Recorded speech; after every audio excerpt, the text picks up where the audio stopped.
How does an animal evolve a sledgehammer at the end of its spine? Imagine a weapon born of bone and sinew, a biological warhammer so perfectly engineered it could shatter the shin of the most fearsome predator on the planet. This wasn't science fiction, this was the reality for Ankylosaurus magniventris, the armored titan of the late Cretaceous. At first glance, it was a peaceful herbivore, a low-slung, wide-bodied creature built more like a fortress than a fighter. Its body was a mosaic of bony plates and scutes, an almost impenetrable shield against the teeth and claws of a violent world. But its most extraordinary feature was its tail. It terminated in a massive fused club of solid bone, a testament to one of evolution's most extreme arms races. But what was its true purpose? Was this incredible weapon purely for defense? A last resort against the bone-crushing jaws of a Tyrannosaurus rex? Or was it used for something else entirely? A tool for dominance in brutal contests with its own kind? To understand the weapon, we must first understand the animal that wielded it.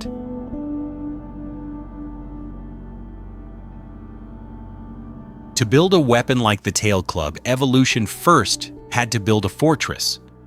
The world of Ankylosaurus, 68 million years ago in western North America, was one of the most dangerous terrestrial ecosystems in Earth's history. This was the landscape of the Hell Creek Formation, a world stalked by the ultimate predator, Tyrannosaurus rex. In an environment dominated by such a formidable carnivore, passive defense was the primary survival strategy for any large herbivore. And Ankylosaurus took this strategy to an evolutionary extreme. It was, from nose to hip, a living citadel. Its entire upper body was encased in a formidable armor of osteoderms, plates of bone embedded directly within the skin, like a kind of reptilian chainmail. These weren't just scattered plates. They formed a dense, interlocking shield. Large, flat scutes covered its back and flanks, while smaller ossicles filled the gaps, creating a flexible, yet nearly impenetrable barrier. This armor extended everywhere. Its skull was thick, wide, and reinforced with fused bony plates, and it even possessed bony shutters that could slide down to protect its eyes. Imagine a creature so completely committed to defense that it evolved its own armored eyelids. Its very posture was a defensive tactic. With a low center of gravity and short, stout legs splayed out from a body wider than a pickup truck, Ankylosaurus was incredibly stable. Flipping this 6-ton animal over to get at its soft underbelly would have been a monumental task, even for a T-Rex. It was a walking bunker, designed to hunker down and withstand any assault. But this near-total reliance on passive defense creates a fascinating paradox. An animal this heavily shielded has little need for an active weapon. So why, at the very end of this impregnable fortress, did evolution add a cannon? The answer lies in the unique and highly specialized anatomy of the tail itself.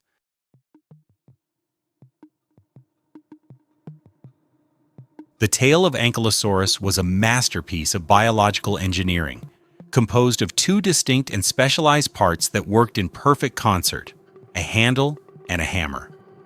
The forward portion of the tail, nearest the hips, retained some flexibility, housing the massive muscles needed to power the entire structure. But the rear half was transformed into something utterly unique among dinosaurs. It became the handle, a rigid, unbending rod.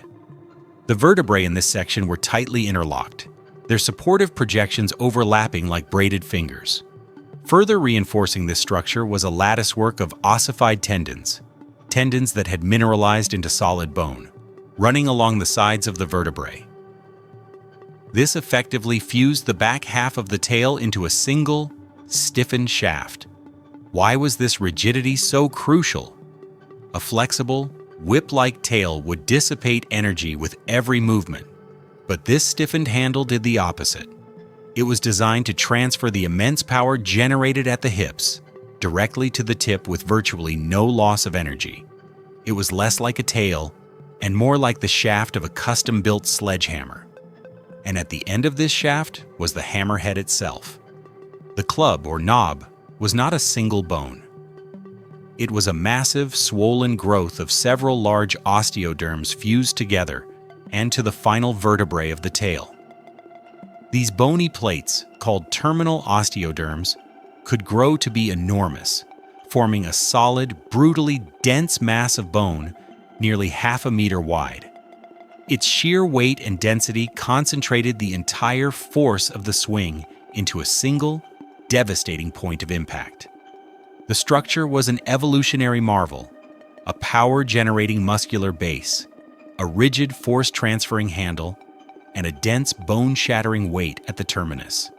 The anatomical blueprints were clear. This was not a defensive shield or a display piece. It was a purpose-built weapon. The only remaining question was just how much damage it could do.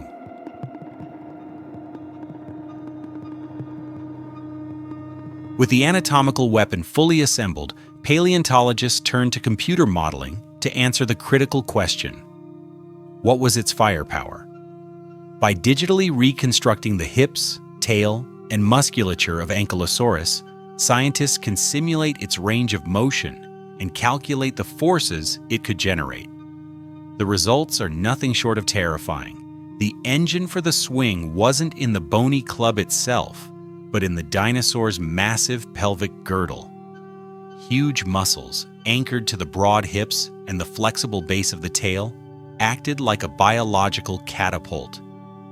The largest of these, the caudofemoralis muscle, would contract violently, pulling the tail sideways in a powerful arc. Thanks to the tail's rigid handle, all of this raw power was channeled directly to the club at the end. As the tail swung, it would have gained tremendous momentum. Physics tells us that kinetic energy equals 1/2 mass times velocity squared, Ke equals 2/3 mv squared. The club provided the mass, a dense knob of bone weighing up to 50 kilograms, while the muscles provided the blistering velocity. Biomechanical models show the club could move through a 100-degree arc, reaching speeds of over 15 meters per second. The resulting impact would have been catastrophic. The force delivered was enough to fracture and even shatter solid bone. Estimates suggest an impact could break the femur of an adult Tyrannosaurus rex. To put that in perspective, the force would be comparable to being struck by a small car, with all of that energy concentrated into a single, brutal point. This wasn't a defensive tap or a warning shot. This was a weapon capable of inflicting crippling, life-threatening injuries with a single, well-aimed blow. Such extreme power begs the question: who was this weapon designed for? Was it a dedicated predator killer? A tool to keep the tyrant lizards at bay? Or was this bone-shattering force intended for a different kind of target altogether?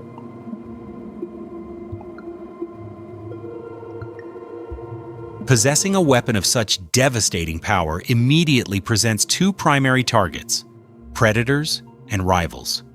For decades, the most intuitive and widely accepted hypothesis was that the tail club was a purely defensive adaptation against theropods. The logic is simple and compelling. An adult Ankylosaurus shared its habitat with Tyrannosaurus rex, and a well-aimed swing to a predator's leg could shatter bone, crippling the attacker and turning a deadly hunt into a death sentence for the hunter. In this scenario, the tail club is the ultimate defensive deterrent, the final, decisive argument in a life-or-death negotiation. The immense force seems perfectly matched to the immense threat posed by a multi-ton tyrannosaur. However, another hypothesis has gained significant traction, one that recasts the club in a new light. Perhaps its primary target wasn't a predator, but another Ankylosaurus. This idea, known as intraspecific combat, is common in the animal kingdom. Male deer lock antlers, giraffes swing their powerful necks, and mountain goats clash horns, all in ritualized combat for mating rights or territory. In this context, the Ankylosaurus club becomes a weapon of war between rivals. The broad, heavily armored flanks of another Ankylosaurus would be the perfect target zone, and the club is positioned at just the right height to deliver a powerful blow to the ribs or hip of an opponent. This theory also elegantly explains the extreme body armor. While useful against a T-Rex, the armor is almost perfectly designed to absorb the crushing, blunt force trauma delivered by another tail club. The two features, impenetrable shield and bone-shattering hammer, may have co-evolved in a feedback loop, an arms race between members of the same species. For years, the debate remained theoretical, a compelling choice between two plausible scenarios. To find the answer, scientists needed more than just a weapon. They needed a body with a wound, a fossil that could serve as a smoking gun.